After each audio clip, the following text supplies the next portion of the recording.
one of the most underestimated tricks you can have to improve your mental and physical health. Breathwork is something that is taking the world by storm. Looking at people like Wim Hof, who has shown to improve illnesses and infections just by using his breathwork, by building his immune system, to by holding himself in ice baths for hours on end and running ultra marathons solely by nasal breathing. This is the power of breathwork, but it's not just for the circus acts and the freaks out there to transform their life and do these crazy stunts.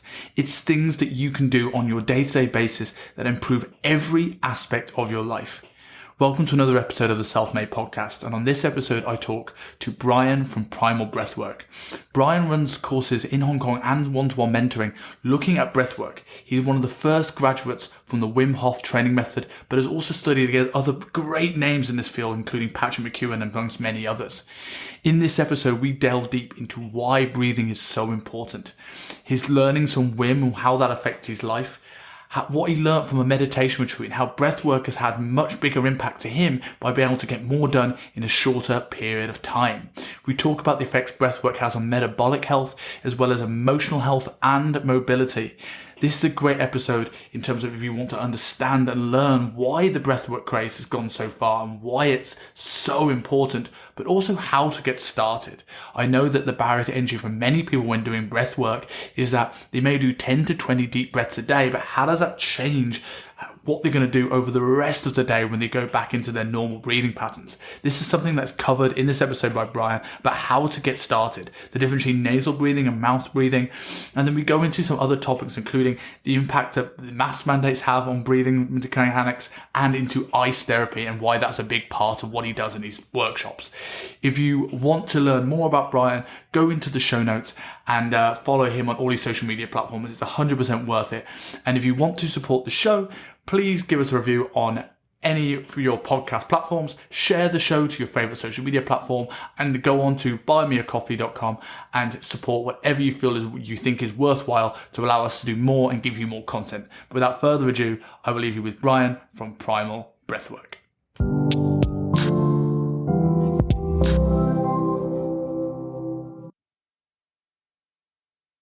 So, Brian, it's been really, really good to have you on the show. I remember, as I was just saying before we came off air, that I went to one of your events last year, maybe the year before, in 2020, one of your breathwork events here in Hong Kong with a friend of mine, and generally one of the most fun and informative days I've had whilst being here in Hong Kong.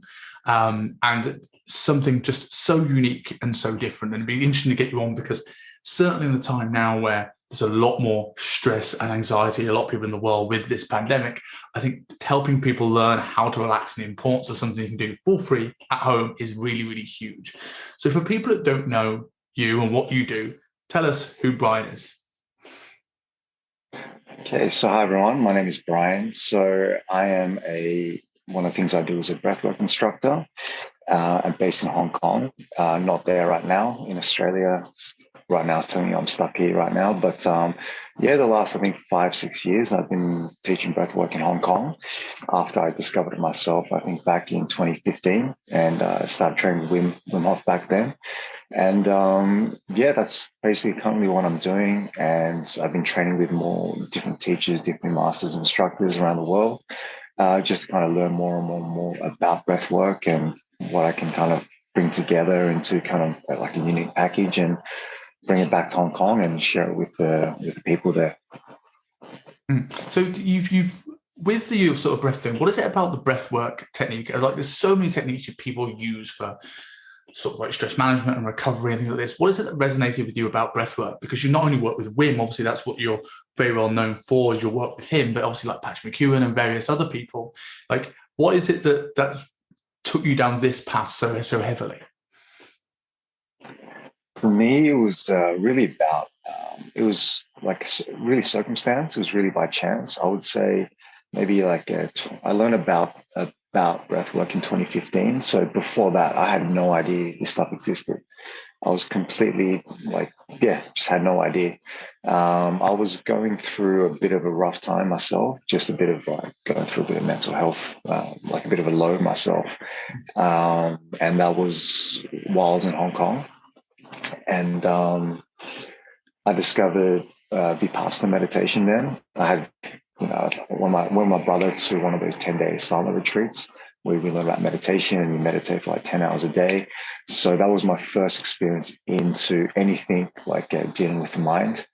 And at that time, I had no experience whatsoever and completely it was an absolute game changer because I had no clue that my mind was just so loud all these years of before meditation, that it was just kind of running on autopilot. And then after that retreat, they basically tell you to keep up the practice of 2 hours a day, 1 hour in the morning, 1 hour at nighttime. And, I know that's what you're supposed to do, but to be honest, for a lot of people, especially in Hong Kong, where it's such a fast-paced society, it is not the most practical kind of thing to do to fit into your routine. So I found my routine starting to suffer. It went from 2 hours a day down to an hour, down to half an hour, and kind of started to lose its potency. So about a year after that, I was just watching random YouTube clips. It was actually after the mushroom trip, and just the Wim Hof documentary came up, and when I was watching that, I grew up always getting sick, not dealing with stress very well while I was during Australia. And everything this guy said he could do, said he could teach people to do, building like a stronger mindset, a stronger body, stronger everything, basically. And that just completely resonated with me. And then that's when I went on Google straight away after that documentary and try to find out where I can train with him. And I think this was before he was really popular, and he was already booked out for a long time. I think he was booked out for like several months or a year or something. So I kind of gave up on it. I figured, it wasn't meant to be. And then literally a few days later, he launches his first retreat in Australia. I think he did a total of 2 or 3 there. And I signed up for the very first one back in 2016. And that's when I started training with him, and just going through that experience, that 1 week of like living, eating, training, breathing with Wim in Australia, like just seeing the changes in myself and also observing the changes in other people there. There's people that have like severe mental health issues, had severe physical issues, things like arthritis, things like a lot of autoimmune diseases. And just within a few days, like these people had this just witnessed and saw, and everyone could see it, just a massive shift. And that was when I realized that I had stumbled upon something that was very, very, like a very powerful tool that, it worked so well for myself and everyone else. I decided I wanted to be sure to get further. And then I continued training with Wim over the next couple of years after that. And then eventually got certified under Wim as my first breathwork coach, and then that's when I started teaching breathwork and sharing that with Hong Kong, mainly because of the mental health side of it. Yeah. So going back a little bit, obviously we're going to come in back into the topic of breathwork, but like it's interesting you're saying that the first introduction to all this was meditation, and that's something that's boomed into popularity with things like headspace and calm and just the way the world is going. There's a big barrier to entry, I think, with meditation. Is that a lot of people, especially the people that have the loudest brains, the people that probably need it the most, it's like, meditation doesn't work for me. It's just stopping and thinking about my thoughts. Like for you, and you said it was absolutely game changing. Like, was it hard to have a transition into it being effective? Did it take a while for you to just be like, okay, I'm just in a quiet room and your mind's wandering? Or did it kind of click like this? And if so, like how long did it take for meditation to become something that really made a difference in your life? When you go to Vipassana meditation, they advertise it 10 days. It's actually about 12 days. They don't count the first half day you go and the last half day that you leave. So it's about 11, 12 days. And you go there and you meditate for about 9 to 10 hours every day with the discourse at the end. So you wake up at 4 a.m., I think, 2 hours, and you have a break, and you start again at I think 7 or 8 a.m. And you just keep doing 2-hour blocks throughout the day. You do that about 4 or 5 times. And basically you learn the hard way of about why meditation is so important. When I first got into meditation, what they do is the first 3 days, they do this thing called anapana. technique where you focus on just a tiny area between the tip of the nose and the mouth area, and you focus all your concentration and all on this area right here. And basically, whenever your mind wanders, as soon as it starts to wander, you pull it back to the breath, and you keep basically doing that. And at the first day, your mind might start to wander in thought for like maybe 5-10 minutes before you realize that, oh, I'm thinking, and you pull it back to the breath. And then each day that time gets a bit lower, lower, and you end up basically being able to observe your own thoughts in real time. And that takes, for me anyway, I'm a bit of a slow learner. It took me several days to kind of get into that at the camp, and but there's a lot more to it because just I've got a really bad posture. Like my posture's all messed up from jiu-jitsu because I'm always like rolling on the ground and pulling. So just sitting for 8-10 hours a day in a cross-legged upright position, even that alone is a huge challenge. Like for me, I started cramping up everywhere, my hips, my thighs. Like after every 2-hour session, it would take about 10-15 minutes for the blood to get back into my legs. I would have the dead leg where I just couldn't stand because it was just the physical side of it was a huge factor. And that took about half the week for me to kind of get used to. And then after that, it's into the meditation. I think it's interesting that you're talking about the benefits of mobility, and obviously there it's from a physical, I'm sitting in a better position. But one of the biggest things that was sort of a game changer for me, because I'm very similar. My posture's been terrible, a lot of issues with my shoulders, very round and hunched in my spine, and I tried all sorts of mobility work and things like this, and I found one of the things that I was for ages I was searching for answers of what could improve my mobility, and I couldn't put a finger on it. Nothing really stuck. And then I started looking into the role of the central nervous system and why muscles are tight. It's because the central nervous system says, "Hey, I don't feel safe back here, so I'm not going to be back here." And that sort of brought me into looking into breath work myself. That was my first introduction to it, was just like understanding, okay, if I can calm the central nervous system, I can allow things to temporarily release. That allows me to then get stronger in these ranges. And nothing showed me that more than actually going on an LSD trip. And I remember looking out across the beach, and I went to scratch my head, and I just brought my arm up, and I felt like it was a hole in the side of my chest. And I couldn't work out what it was. Am I hallucinating? Is something going wrong?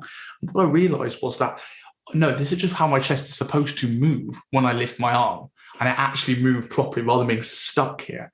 And it just thought was like, if I can sort of do things in my day-to-day life that doesn't involve necessarily doing that every day, it's although that would be amazing, that would be a great way of like calming the nervous system down, allowing me to move better. And like, did you find, with the case of meditation, we're going to go into breathwork mobility in a little bit, but did you find that your movement changes stuck and your posture changes stuck, or was it something that sort of came back when you kind of got back to normality and away from it? Like everything you just said, I like 100% agree that a lot of these things are kind of stored and stuck in the tissues and the fascia and nervous system. I didn't realize it back then when I was doing the retreat, but now, like several years later, in hindsight, I do realize that linkage back then. And there's times, for example, I was speaking to someone recently about it, where I remember I was at like a plant medicine retreat, ayahuasca retreat, and during somewhere in the middle of it, I remember I could just sit in almost like a lotus position without the leg part, but just everything was completely straight, aligned. My hips were wasn't cramping, and I was just in this perfect meditation position. And I held that position for probably an hour during the ceremony. And that's something in my waking life, when I'm just in that kind of that mindset, that normal, regular mindset, my kind of like my posture goes back to that, like what posture is. But during those times, where maybe my blockages are gone or the resistance is gone in whatever it is in my nervous system, but my body just completely opens up. And there's periods in my life where that happened, and I've had other people tell me the same thing. So sometimes it makes me wonder, where are all these blockages and resistance, physical ones, where are they kind of stored and what's causing it? A lot of times I think it's beyond just tightness in the muscle. There's something much deeper to it than that. And what is your take on it in terms of like why those sort of restrictions are there? Do you have an idea of sort of like what's causing these sort of things? Honestly, I have no idea, but I mean, I've spoken to some people that are into, for example, Chinese medicine and Ayurvedic medicine, and the people in Chinese medicine were telling me, like different organs hold different, different emotions. Like your lung holds grief, your liver holds anger, and different things like that. So honestly, I have no idea whether these things are true or not. But with things like Chinese medicine and Ayurvedic and all that stuff, it's been around, millenniums, thousands of years, and I think there is maybe some degree of truth to it. But at the same time, I'm not 100% sure on that. But if personally, I would say I lean to more towards that there is something to that. But yeah, once again, I'm not entirely sure. Hmm. Yeah, I think that a lot of the Chinese medicine stuff now is stuff that becomes mainstream medicine in 10 to 15 years. And I can totally see if you imagine like inflammation around the liver, inflammation around the lungs, how that will affect the ability of the diaphragm to work. And in turn, like, again, we'll go into this in a second, but obviously if the diaphragm doesn't move well, we can't expand the rib cage, and well, that will affect things in the shoulder, into the hip. So moving a little bit onto the breathwork stuff. So before, we mentioned, we might as well go on to the point now, talking about breathwork and improving mobility. Like, what impact do you feel that breathwork has had on either your mobility, clients' mobility, and why is that something that can help people get out of pain, discomfort, posture issues, that sort of stuff? Yeah, just I mean everything we spoke about before, but more on I guess a more practical level, how it helps with things like your mobility and your performance. So just like I would say, simple things like CO2 tolerance, simple things like being able to direct and get where the oxygen in the blood is flowing through the body, getting into from aerobic capacity to anaerobic and back and forth, and all those things would tend to help things like performance and mobility. So for me, I personally find that when I do my breathing, for example, when I am aware of, what type of gears of breathing bring me to an aerobic capacity and what type of gears of breathing bring me to anaerobic capacity, and I'm aware of that, I can manage my energy a lot differently, a lot better, much more efficiently. And for example, if I'm going for a jog and I start to just, my breath is not kind of synced up, it's erratic, I'm mouth breathing, maybe I'm shallow breathing, then the CO2 begins to build up very quickly. But then when I begin to overbreathe, that ratio goes back down, and I start to get my muscles start to get achy, and I start to get sore a lot quicker. But then when I start to force myself to, for example, nasal breathe, push myself nasal breathing when I'm jogging, or I take my mouth shut or something like that, or wear a resistance mask, then I'm able to, my endurance, my stamina becomes much a lot greater, because I know I'm in aerobic capacity as opposed to anaerobic capacity, and my energy levels are much different when I'm in those two different states. So just something simple like that, just knowing which kind of energy channel that you're using, and how your breath can control, or how the breath kind of it shows you which kind of energy channel that you're tapping into. Then these kind of things really, for me anyway, it really has given me a whole new kind of extra level or depth to all the exercise and just their day-to-day performance. Yeah. So for people who are like our player listeners, they're completely new to breathwork and they don't understand it. You obviously spoke about aerobic and anaerobic channels. So like, in your words, sort of what are these two different channels, and why is it so important to be better in certain ones than others at certain times?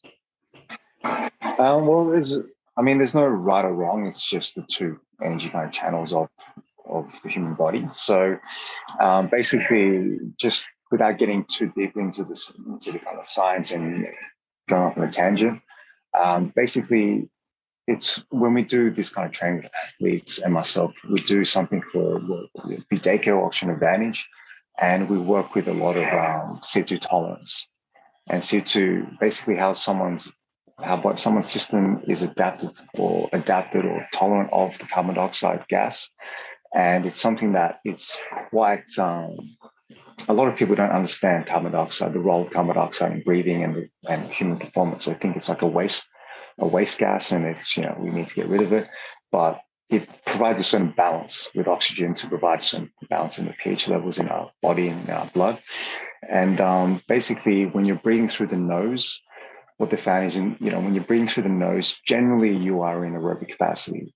And when you start to mouth breathe, generally you're in anaerobic capacity. So for example, when you're doing something like a light workout, like a jog or maybe some skipping or something like that, something that's generally aerobic, then if you keep it to nose breathing, then you're able to just usually be able to sustain that kind of output. The input of energy matches the output. So for example, you see the top marathon runners in the world, they generally nose breathe, from beginning all the way through to the very end. They rarely have to mouth breathe, if ever. Whereas you see something like a 100-meter sprint, and that's a whole different thing where they usually, they just maximize the performance as much as they can. And they might be mouth breathing towards the end or maybe halfway through. So, because they go into anaerobic capacity. So they're just the two energy channels in the background, in the body. And how we can kind of train that is we can train our aerobic capacity to basically get higher and higher and higher by training our CO2 tolerance, training our body to become more comfortable with higher levels of CO2 in our system and lower levels of oxygen. So basically making our body, the human body, more fuel efficient. So for example, if you had two cars and they both perform the same way, they both do the same thing, but one car uses a lot less petrol than the other car, then obviously the car that uses less petrol is a more efficient car, more optimal car. And that's what trained CO2 tolerance does to the human body. It trains you to be much more fuel efficient. So I don't know if any of your listeners watch UFC or MMA, for example. You would see someone that does train these kind of protocols, like Israel Adesanya. He's been training Oxygen Advantage over in New Zealand with a guy called Dave Wood. And if you watch his last few fights, you'll see that Israel, he never gets out of nasal breathing throughout the whole fight. So even in pretty much all 4 or 5 rounds in his fights, he's able to maintain aerobic capacity by maintaining nasal breathing. He keeps his lips sealed shut, especially in his last fights against Whitaker, and he's just nasal breathing all the way through. And, performance-wise, how he performed in terms of his martial arts skills, in terms of energy levels, he was full of energy the whole way through. And if you can kind of observe these kind of things as a breathwork instructor, or as someone that is aware of it, then it adds a whole new kind of dimension to performance. It's kind of like when you play Street Fighter, and you have that kind of energy bar, and you kind of see that as well in the fights or in sports. That's really, really interesting to hear like an MMA fighter using nasal breathing. I mean, I'm assuming not only from the fact that improved aerobic capacity just means he's going to have more stamina and be able to go longer for longer rounds. I wonder if doing something like that and being calm, being in a place where his central nervous system's calmer, allows him to be more focused and think more and move slower in a world where people are probably quite amped up and probably going to act off impulse.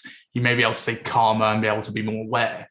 I'd be interested to see some of the other benefits of doing that through an MMA fight. Yeah, 100%. I mean, developing CO2 tolerance doesn't just help your actual physical performance. It helps your resilience towards stress as well. Like someone's tolerance towards carbon dioxide is directly linked to someone's resilience towards stress, like the arousal of the sympathetic nervous system. So the lower the CO2 tolerance generally is, the arousal CO2 of the sympathetic nervous system is faster. So they get triggered faster. They basically, they don't deal with stress as well as someone that has a high CO2 tolerance. So in terms of keeping someone nice and calm, nice and in that kind of flow state, then that's where you want to be in a fight. In any sort of performance, you want to be in that flow state where you're not too in that sympathetic state, not too in that parasympathetic state, somewhere in the middle, where you're in that zone, as they say, and you're not quite thinking, and everything kind of flows through you, and creativity is usually at its highest during that time.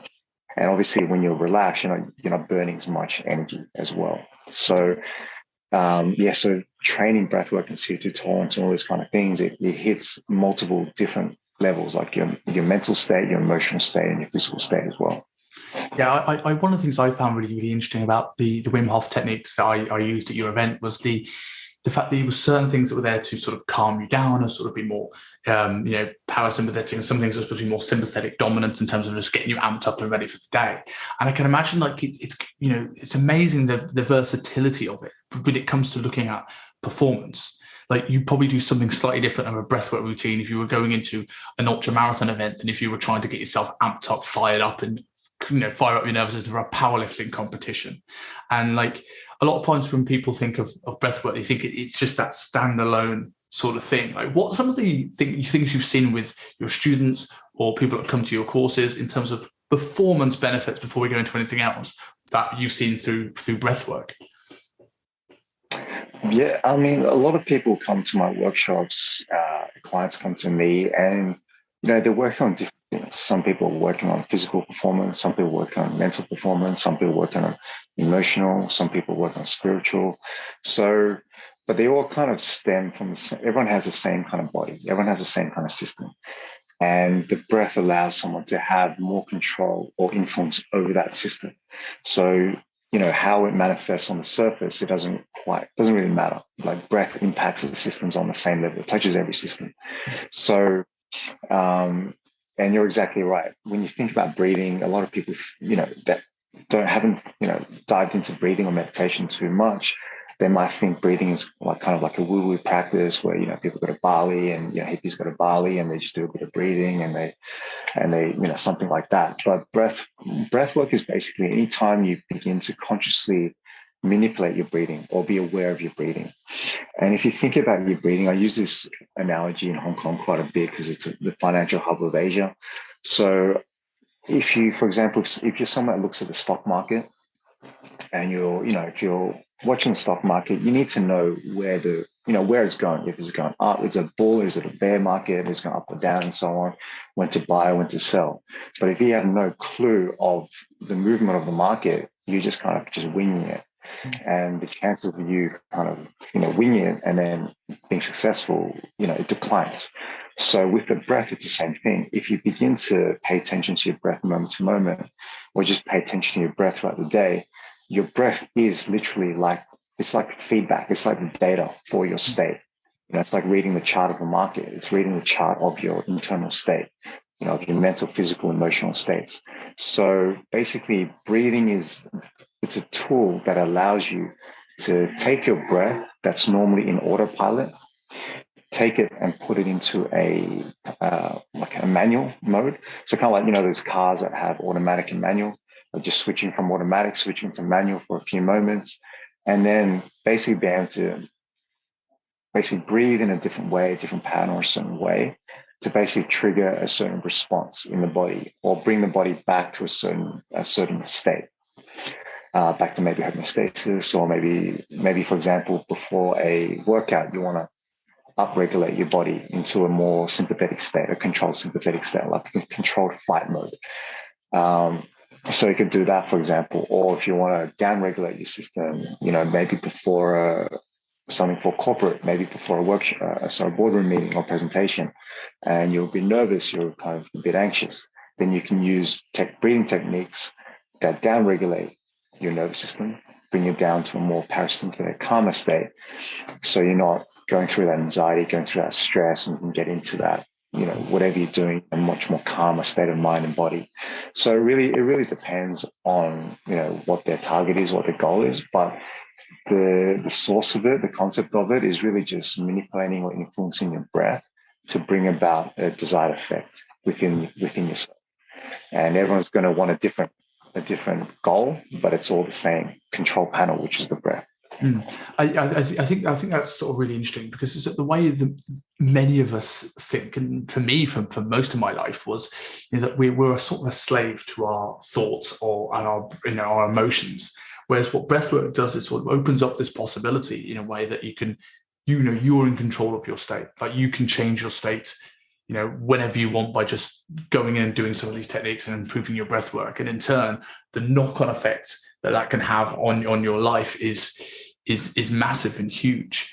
Like when it comes to sort of like the mental side of things, I remember, have you ever heard of something called the Waking Up Weekend? No. Now, I talk about this a huge amount. It's not a breathwork thing, but it's really interesting in terms of it was what initially kickstarted Tony Robbins. It was they had this basically this sort of weekend event. They call it a 2-day event, but like your meditation retreat, they don't include the half day before and the half day afterwards. So it's basically a 3-day event. And I'm not going to say everything that happens at this event because it's if you knew what happened at this event, you wouldn't go. Like it escalates to doing things that are going to like break down some of the barriers that you're facing. But it basically talks about the mind and how the brain works, and it levels these up with ever increasing and more challenging processes. Things like starting with like holding eye contact with somebody. And I remember vividly the lunchtime drill where they tell you you've got a minute to go up to someone you don't want to have lunch with. Tell them you don't want to have lunch with them. And then you go and then at lunch you tell them why you didn't want to have lunch with them. And it made you think like realizing that your judgments of people or people's judgments of you are more about themselves than you. But the thing they teach there is like how your brain has a process and that process influences your actions. But the only thing that changes that process is actions the other way. So how do you change the actions? If you're constantly doing actions that your brain is telling you from your process, how do you rewire something so you have more actions that give you more positive reinforcement that change your process? And for me, that path of like learning that was like learning how to reframe things. So I always use the analogy of when I was young, I was terrible at chatting to women. I put the woman on a pedestal across the bar and I was like, no, I can't go up to her. She's a 10 out of 10. And then I remember a dating coach called Johnny Cassell gave me a great piece of advice saying that a woman can only be 5 out of 10 on looks alone. The other 5 is made up about how exciting she was, how interesting she was. And all of a sudden that changed my process and that made me go up and have that confidence to act and speak and do those things until I had more positive reinforcement than negative, which changed my view. And then, okay, that was one area of my life. So how do I like rewire all these other areas of my life and change my process? And breath work for me was one of those things where it's like, okay, if I can slow myself down, if I can make me have a better appreciation for the situation around me rather than thinking in a very busy, stressed, fast mindset, I can make better decisions. I can see things clearer in the same way that if you go for a walk, all of a sudden you have answers to your big work problems. But going into the stress side of things, like, I mean, a lot of people assume stress is part of daily life and they don't really understand the impact of it. Stress is just stress. I'm a bit stressed today. And obviously a lot of, what you've talked about in your early seminars, the impacts of stress. So just going over like, what is the impacts of chronic stress on the system and why is it important that we look to get a handle on it as much as we can? Yeah, chronic stress is something that the body's just not designed to deal with. So the human body is very capable of dealing with large amounts of stress. And you see it in, just people like, martial artists. So you see people like Wim Hof. You see people like, that Nim's guy, that 14 Peaks guy. And you see people just being able to achieve superhuman things and put their mind and body under huge amounts of stress and come out fine on the other side. So the human body is we are designed to deal with short, acute amounts of stress. And I mean, the level of stress, requires training. But in terms of just the duration of the stress, we're designed for acute stress. And when you start to step into like chronic stress, where it's just, you hear people getting into burnout a lot in Hong Kong, or just not Hong Kong. That's anyone in a kind of like a first world country, but you hear burnout a lot. And what is burnout? A lot of time burnout is when the nervous system has been kind of stuck in that sympathetic state, in that fight, flight, or freeze mode for too long. And their body just doesn't know what to, like, it just can't deal with that kind of state in a prolonged state. So it's like, for example, if you have a car, and if you just redline that car forever, then it doesn't matter how good the car is eventually it's going to burn out. It's going to burn out or run out of energy or so on. So same thing with the human body, the key is learning when to upregulate your nervous system to handle something that's very stressful. Downregulate, upregulate to get yourself into that state, but then also know when to downregulate. When after you've gone through, that stressful event or that stressful thing that you're going through, after it's all done, said and done, how can you downregulate your nervous system back to a calm state, to that rest and digest side of the nervous system, so you can recover.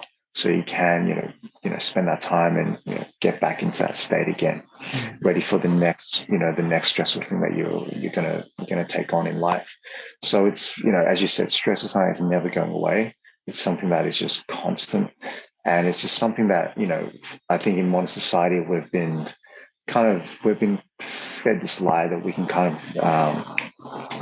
of inoculate ourselves from stress, that we can, just have this bubble around us from stress. But it's, ultimately, especially in the pandemic, that pandemic has really shown people that you can't really run away from stress, that eventually it's going to come. You can maybe not confront it or sweep it under the rug briefly, but, it's going to come out some way. It's going to come out sideways or something, somewhere down the track. So yeah, just being able to basically control your state. And what you mentioned before, it's like building new habits and building new patterns. So I think something that Andrew Huberman talks about is a lot of people find it difficult because they're using the mind to change the mind. So they're using the mind to change something that they've created in their mind, like a habit or something like that. And it's almost impossible. It's impossible, basically, to use the mind to change the mind. But what you can do is you can shift something in your body to shift the mind, to change the mind. And that's where breath work, things like breath work and things like, other techniques come in, is where you use the mind to consciously shift something in the body, something like breath work, to alter the nervous system, to then alter the mind. So you kind of go about around, like you go through the body back to the mind. And that's kind of what I try to teach in my workshops, in my class as well, is, to break patterns, to create those kind of shifts, you need to step out of the mind, and breath is one of those ways. Yes, I think the way I would look at that as well, like our brains are generally so full, there's so much information, and we're not sort of dealing with it and taking anything out of that head. It's like you see that cartoon of someone like with a cupboard, and they're trying to shut the cupboard and it won't shut because things keep falling out the cupboard. Like trying to add a habit onto that is just like trying to put more things in that cupboard. Like they'll never be able to stick. But doing something that allows you to clear the mind, almost clear out some of the mess that's in that cupboard. Now you can put something new in there, and it's a little bit easier, I suppose, than it was before. Yeah, 100%. There's this guy called Naval Ravikant, and he talks about meditation or breathwork or meditation like clearing your inbox. So the more you meditate every day, you start to clear your inbox, and it will get to a certain point, or this is the goal, is to get to a certain point where you have no more old emails. And the only emails that you're processing are the emails that come in day by day, in the moment, and you clear it off then. So a lot of the practice in Vipassana, for example, is when you go and meditate for those 10, 12 days, is a lot of, they call them, I think they call them sankharas, where basically a lot of like old kind of things come out of your system, and they keep coming up and they're quite uncomfortable because it's things that you should have dealt with or things that you should have confronted at that moment, back then, maybe 10, 15, 20 years ago or whatever, but you never really dealt with it. And when you sit in meditation and everything's kind of quiet, you think everything goes away, but things start to come up to the surface, and it's actually quite a challenging thing. But yeah, the goal of it is ultimately to get it down to that zero in that inbox, and so you just clear out things day by day. Yeah, I think there's so many powers of it, and when you look at sort of like stress physiology, is like how much, like if you're in that fight or flight response, how much is shifted, brain power, blood to the extremities to allow you to fight, run away or kick that stress in the dick. And like there's improved sleep, impaired digestion from high stress. Like there's things we can do when we calm the central nervous system down and let things actually recover and let things work, can be a game changer to so many people. And it's a shame in a way that when I deal with clients that want to improve their body composition, I deal with clients that want to improve their confidence, their mindset, and this is almost the hardest barrier to entry. You can get someone to do an extra workout. You could get somebody to do some HIIT cardio. You can get somebody to do all these sort of things, even change the nutrition to a degree. But often, you mentioned earlier on, is that people think about breath work as sort of this airy-fairy, going to Bali sort of thing. When it comes to taking action on this, and people listen to this and understand, okay, there's some real benefits to this practice. Like, how do you get people over that barrier? How do you get people to see that this is the right thing to do? And where should they start incorporating breath work into their day? Yeah, so I think a lot the way people view breath work now, it's getting better, definitely getting better and better with like Wim Hof and Patrick Mckeeown and all these people, Dan Brulé, really pushing and getting it out there.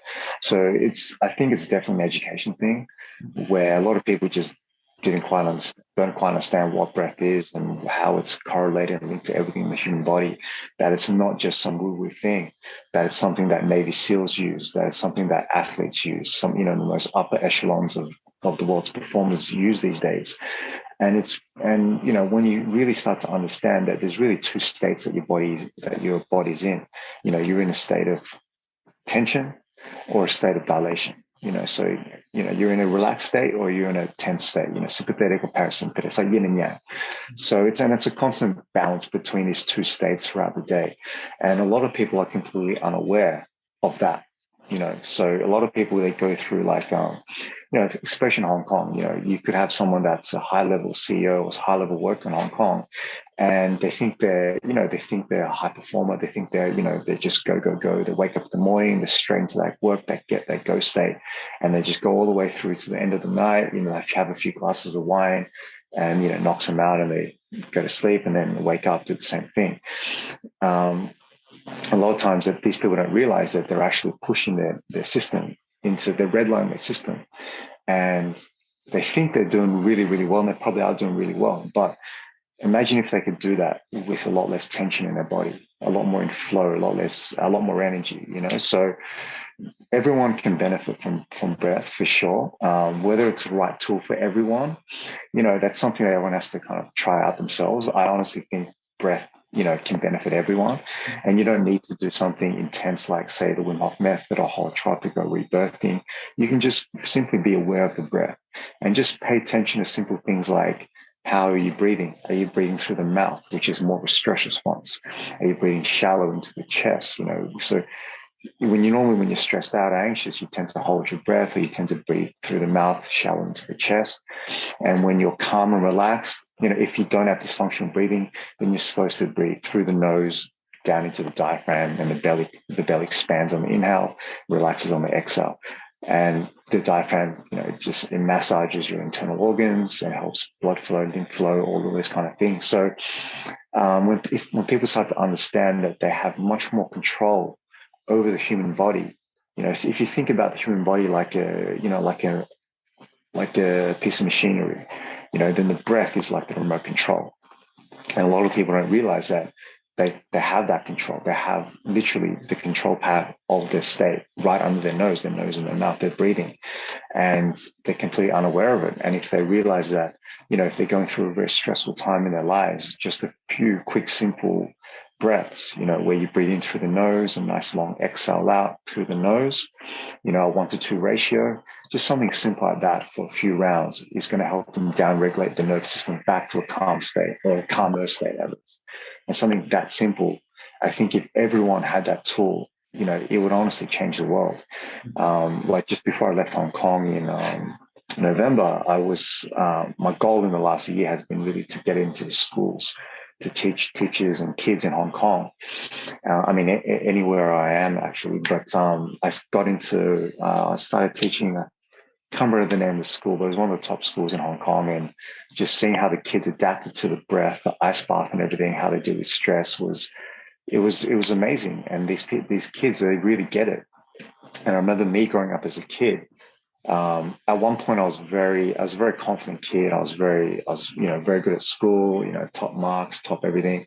But there's something happened somewhere earlier in school where everything started going downhill, and I was always anxious, always stressed out, and I couldn't perform the way I performed.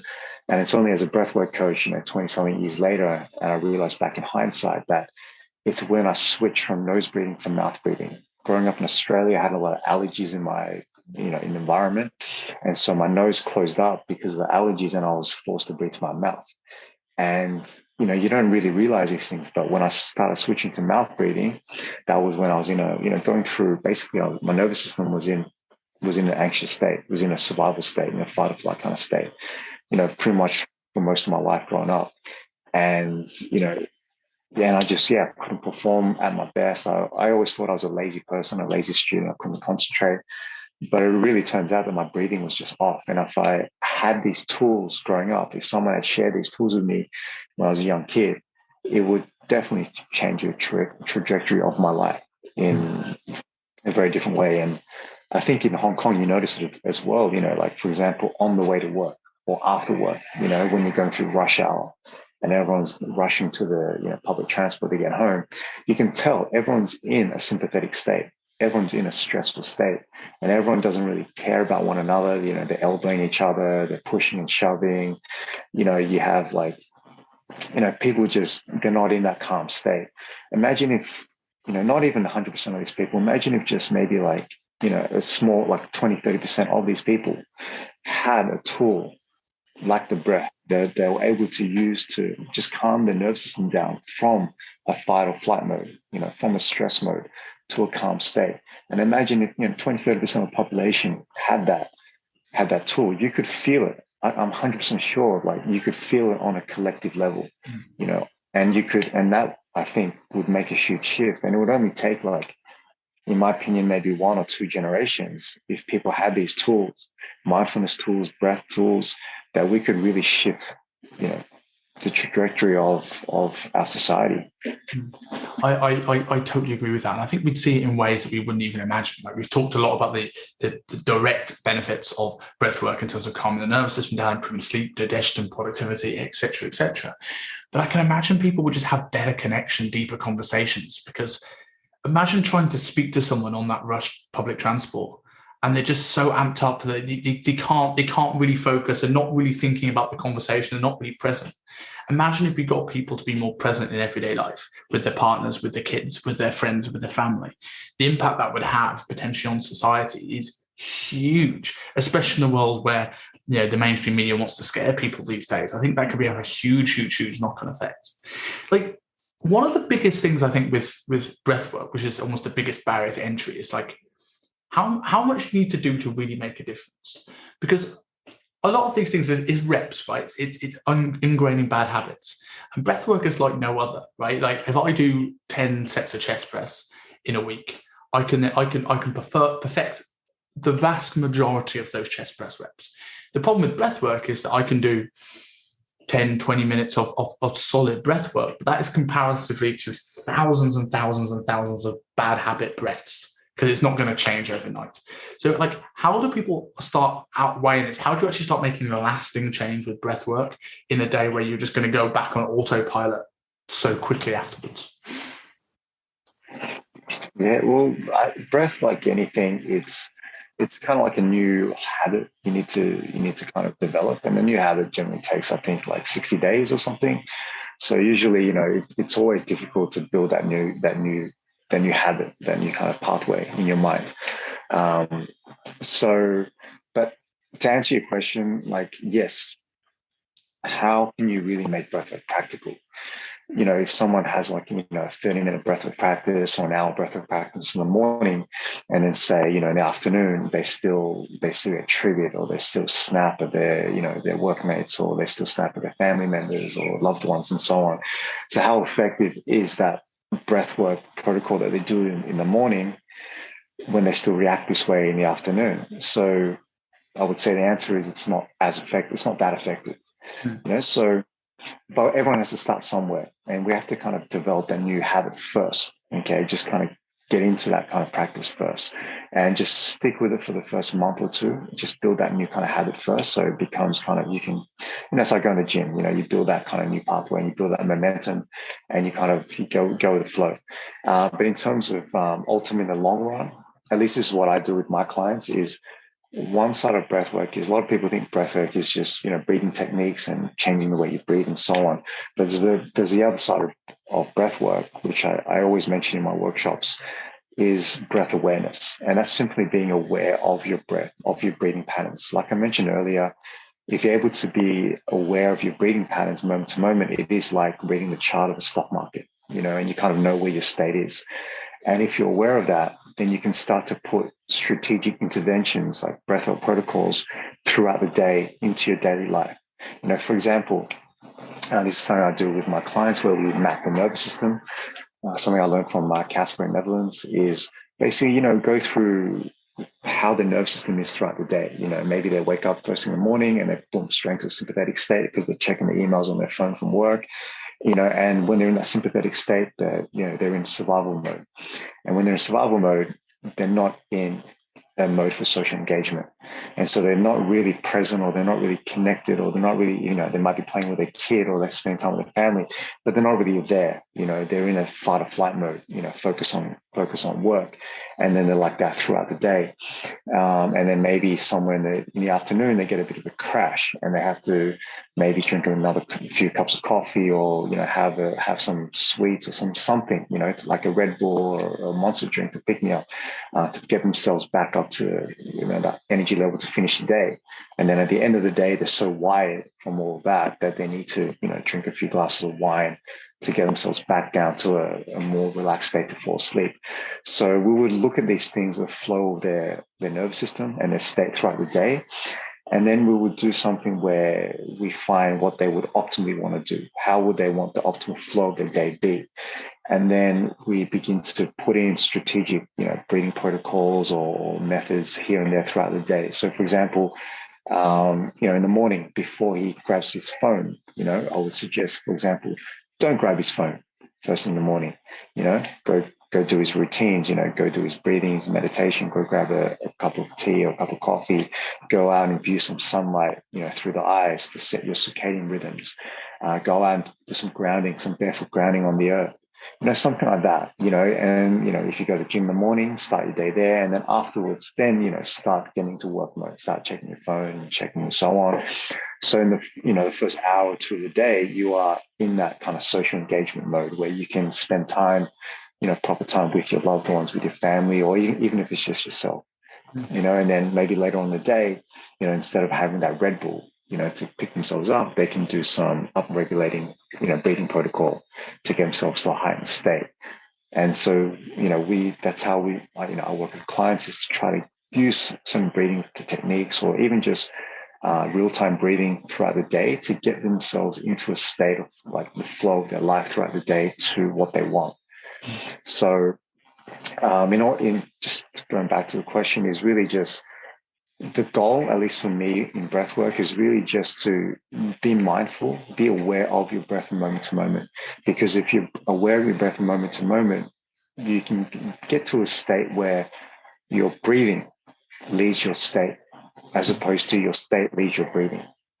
So you can basically monitor your breath throughout the day and be aware whether your breathing is slipping into a sympathetic type of breathing, or it's keeping into that kind of flow state or that kind of calm state. And if you can do that, then you can basically, track your nervous system throughout the day to state and keep it at a certain kind of state that basically helps you perform at your very best. That's really interesting. I really like the fact that it's almost like using breathwork almost like a domino effect. It's like doing something that's going to have a knock-on effect on changing your morning, which will change how you go into your afternoon, and something, okay, when you start feeling it, now let's bring yourself back down. I think that's something that really could actually resonate with people, rather than, okay, it's just breath work and go back into bad habits. But doing that breath work at the moment that stops you checking your emails and getting yourself triggered in the day. Do you recommend going into looking at someone's nervous system and tracking this? Do you recommend people tracking any metrics like HRV, resting heart rate, things like this? Or do you just go by feel with your clients?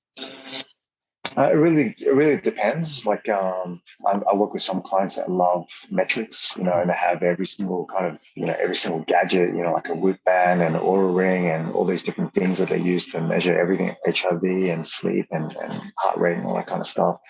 Look, for some people, that's what they prefer. They prefer all those measurements.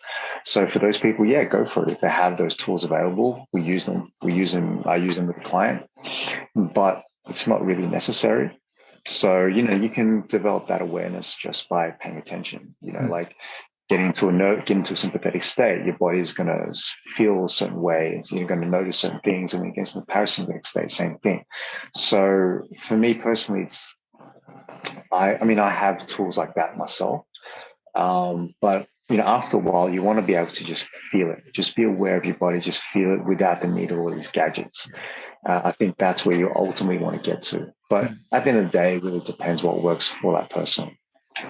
So the intricate, this is one I hadn't written down, but I'm intrigued to get your take of it, and at the risk of apologies in advance if this gets you shadow banned again. What do you think of mask mandates?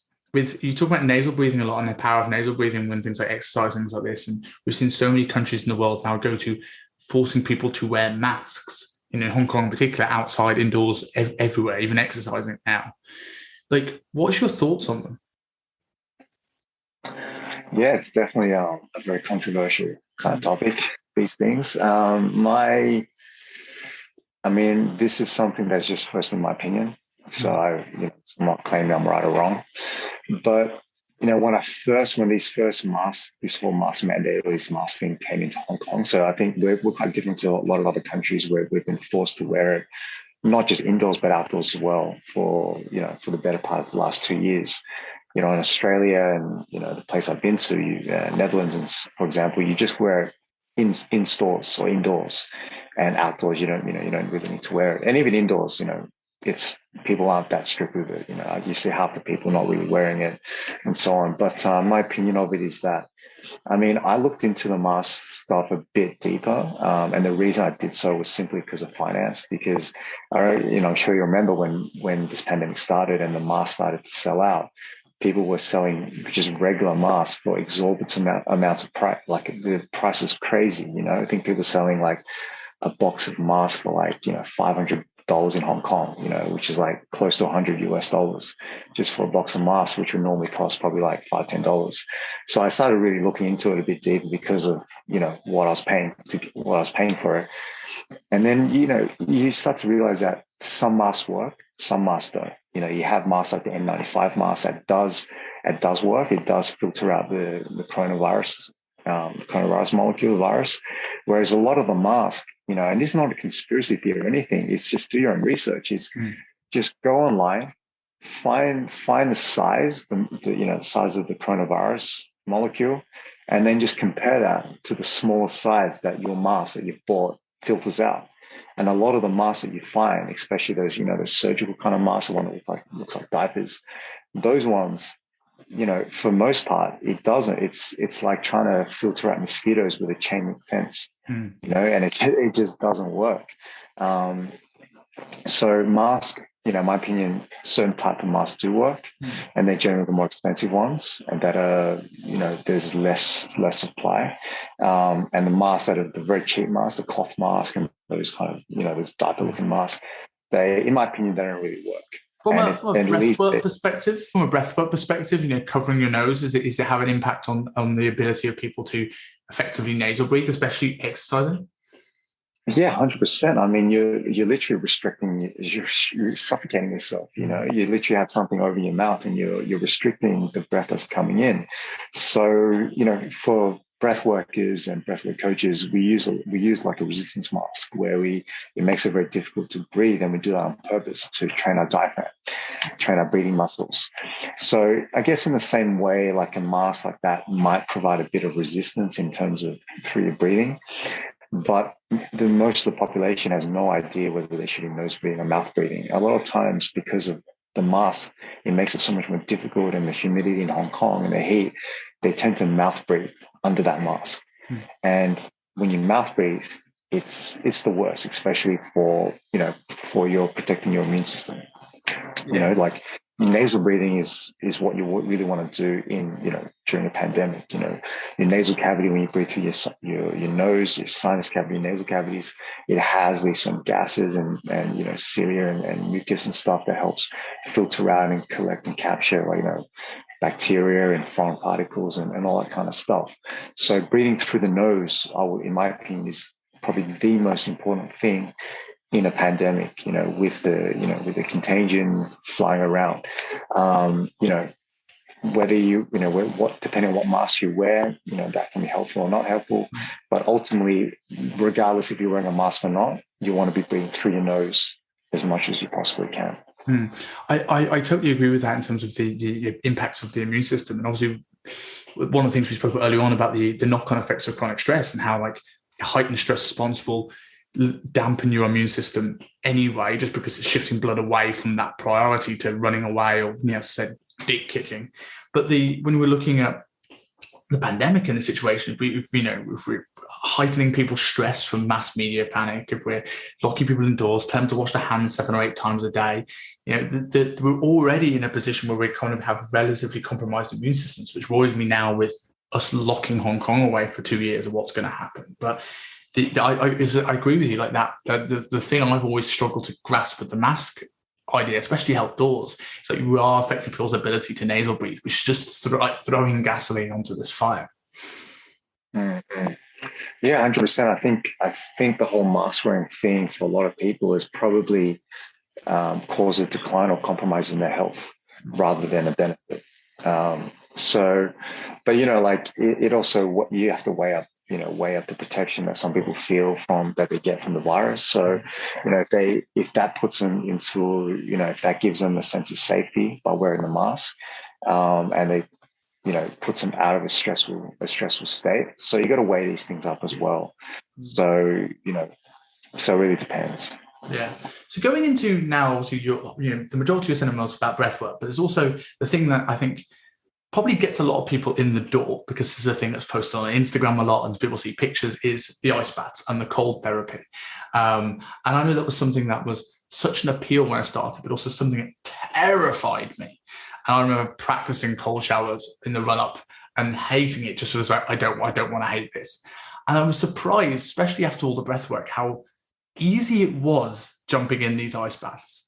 So like moving on how this complements, what is the benefits of ice therapy? Why do you use that so much in your practice? And what effect does that have on people's stress response or health or et cetera, et cetera?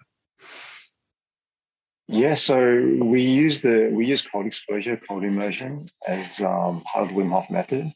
So yeah, like cold exposure, just putting your body into that cold state and immersing in it for a short amount of time. There's a lot of benefit to it. There's like anti-inflammatory, cold shock proteins, and you come out feeling absolutely amazing. You've probably experienced coming out of it. You feel like $1 million.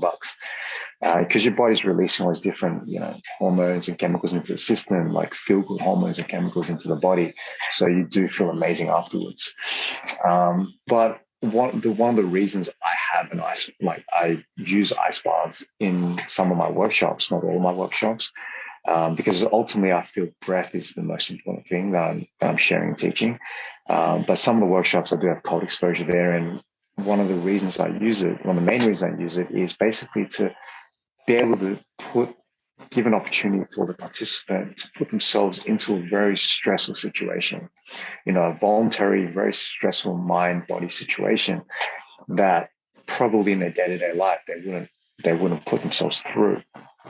And once they put themselves into that stressful situation, how can they use their breathing to downregulate their body, get themselves out of a stress state if they do go in a stress state, how to get themselves into a much more calmer state in their body and their mind centered, and just learn to basically feel everything, feel the sensations of the cold and everything, and just be able to basically just center your mind and not have those stories come in and just kind of tell you that I need to come out, it's blah blah blah blah. But just be present, and it gives those people an opportunity to use all the breathing techniques that they've learned in the workshop and really put into practice.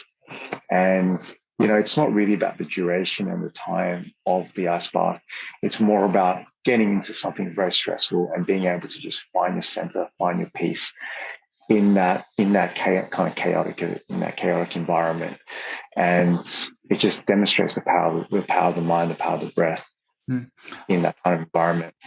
I'm so glad you said that's the reason why you do it, because I think it's become almost a new buzzword of like, cold showers and ice therapy and things like this. And there's a host of benefits. We said anti-inflammatory, increased blood flow, but I think that's the thing that I really took away from it. It's like it's one thing being able to control your breathing and nasal breathe when you're sat at home with no one around you with the light off, just chilling out.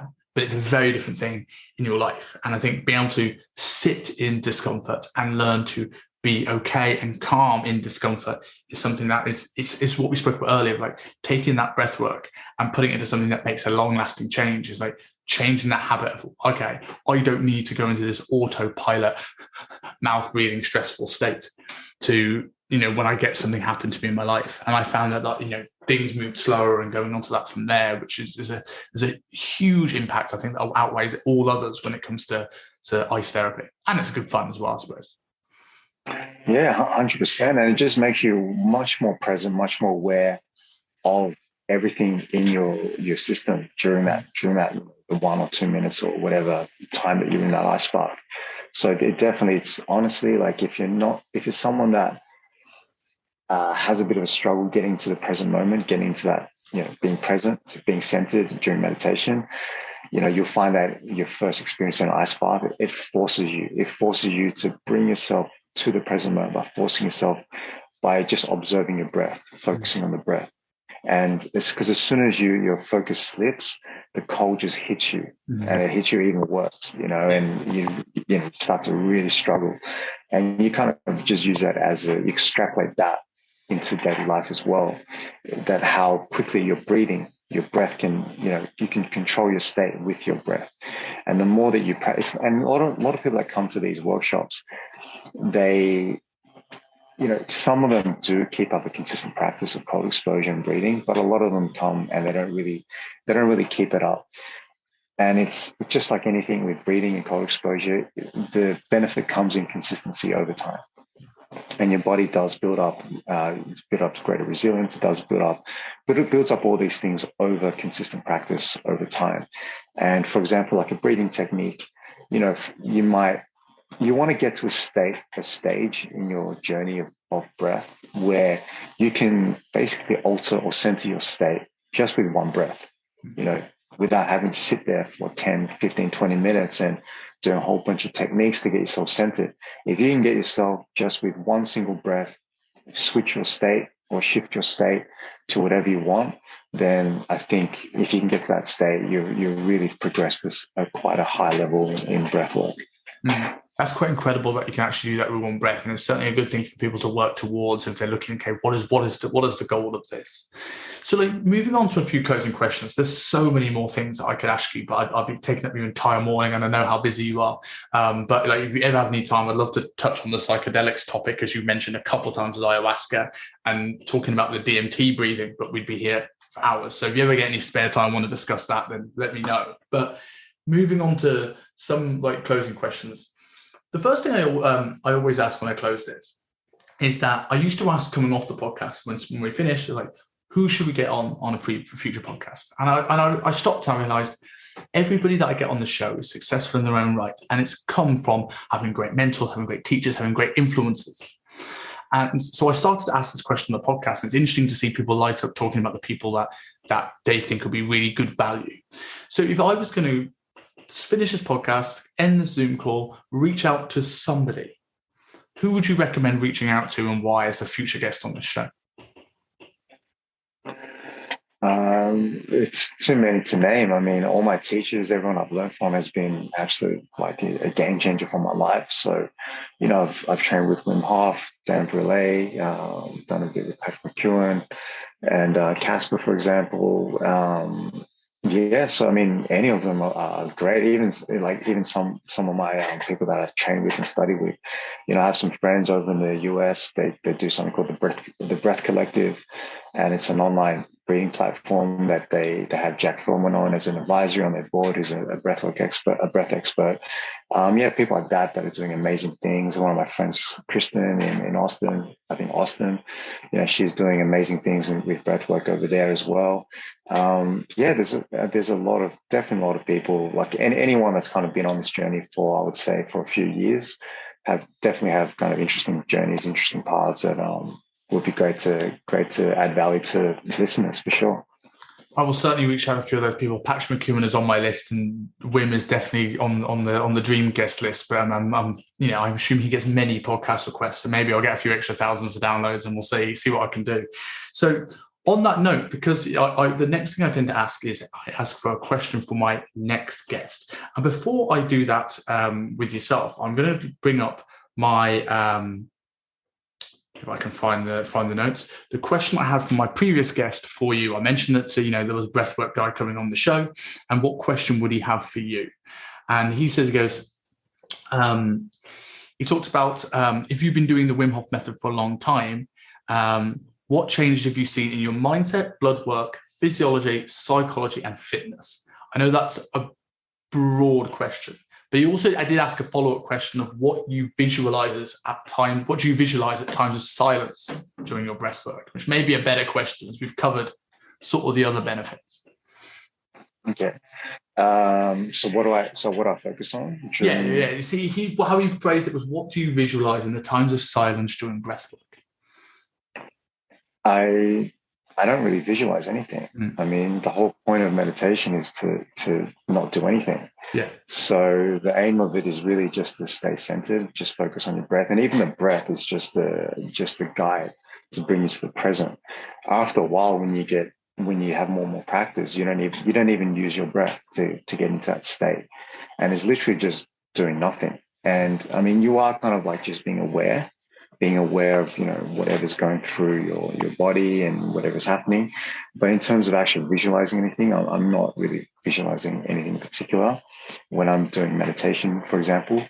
But if I'm doing something like, say, the Wim Hof method or Kundalini breathing or something like that, I might, or something like Taoist kind of breathing, what Mantak Chi does. So sometimes for those techniques, I will visualize things. Like, for example, the Wim Hof one, it's based on Tummo meditation, which is inner fire breathing on the Himalayas.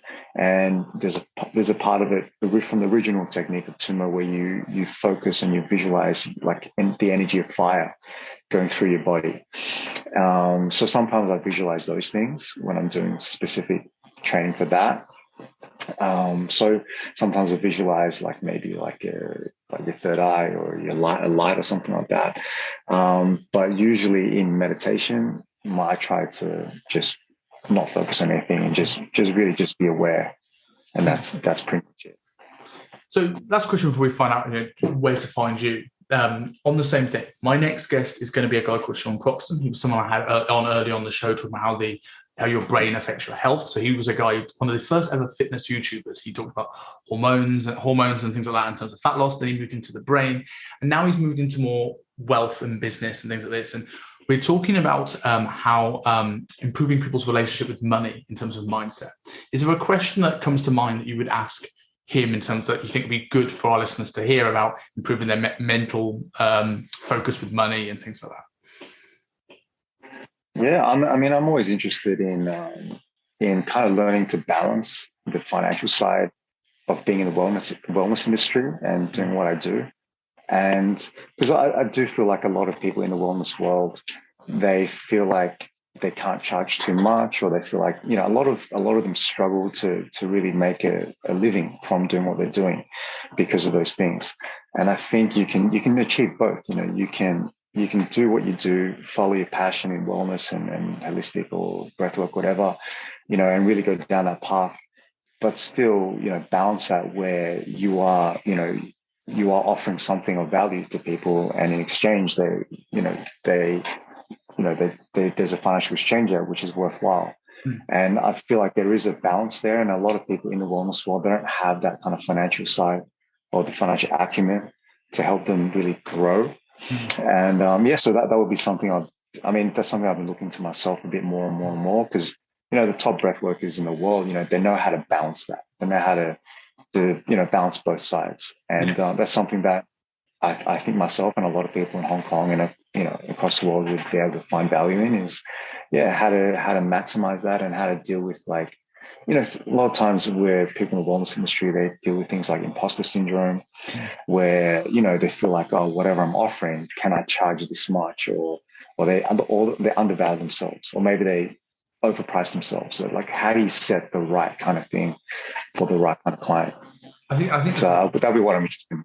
I think that's a really good question. I remember there was a guy called Jordan Shallow, who's one of the big names to fitness industry you may have heard of. And one of the things that made it resonate with me to help me with that sort of stuff was that he goes, I used to charge a lower rate for what I was worth because I wanted to help as many people as possible. But then I realized that people who couldn't afford me still couldn't afford me. And I now didn't have the time to take on so many people to help those people for free. Whereas if I charged what I was worth, I was more financially secure. I didn't have to take on quite as many people, that I could spend some time helping out the people that couldn't afford me at all for free until they're in a better financial position. And that was the thing that caught in my mind. I was like, okay, yeah, that makes total sense. I want to help as many people as possible. I need to look after myself first. Yeah, 100%. And that's what I'm doing in Hong Kong. Like, I charge what I can. I charge what I do because, I myself, I've spent like a lot of time, a lot of money learning the things I've learned. And it hasn't, I think I've spent probably more on my breathwork education than I had on my uni fees, Yes. so, it's a huge investment and time of mine, and not just me, but like a lot of other breathwork instructors are the same. So being able to kind of just balance all that properly is, I think it's something that you need to do to be able to be successful in this on this path. And like what you said, I do the same in Hong Kong, where I'm trying to help as many people as I can. So I do workshops, I do things where I do it for free, for people that don't have the means to come to it. Or, in every workshop that I do, there's usually a few spaces that I give to, maybe students or people that are on the lower income scale that they can't do it. And they just message me, they tell me, they just tell me they can't pay for this reason, whatever, and I have a few spaces like that for open to people. And, I do events for charity where, people come, I take a donation only, or sometimes I do something for free. So yeah, just there's definitely ways to kind of help as many people as possible, but without sacrificing, your own well-being as well. Yeah, totally agree. So this has been excellent, and I generally think this is a really, really important topic, especially in today's world. And I think you've covered a great understanding here of like why it's important and what we can do. So for people that want to learn more about you, about what you do, whether it's your private coaching or whether it's whenever you can get back into Hong Kong, the events that you run, tell us a little bit where to find you. Right now, I'm still traveling. Still stuck in Australia right now. So you can basically keep up to date with what I'm doing, what I'm going through on Instagram. It's usually the first point. Primal Breathwork, one word. Or you can go to my website, primalbw.com. Or you can always, if you want to work with me one-on-one, you can shoot me an email or reach out on my website, or send me a message on Instagram. The email is brian@primalbw.com. And hopefully I'll be able to come back to Hong Kong sooner rather than later and be able to share the things I've learned recently, and share that with Hong Kong as soon as I come back. Yeah, mate. Fingers crossed. It was Halloween 2020. I've just remembered because I was talking about how scared I was on my stories. So that's been a long time since I've come to one of your events. So fingers crossed you can get back soon, and we can get across to enough people in a room to do another one. But thank you so much, man. It's been a really, really good talk. Speak to you soon. Thank you, Sam.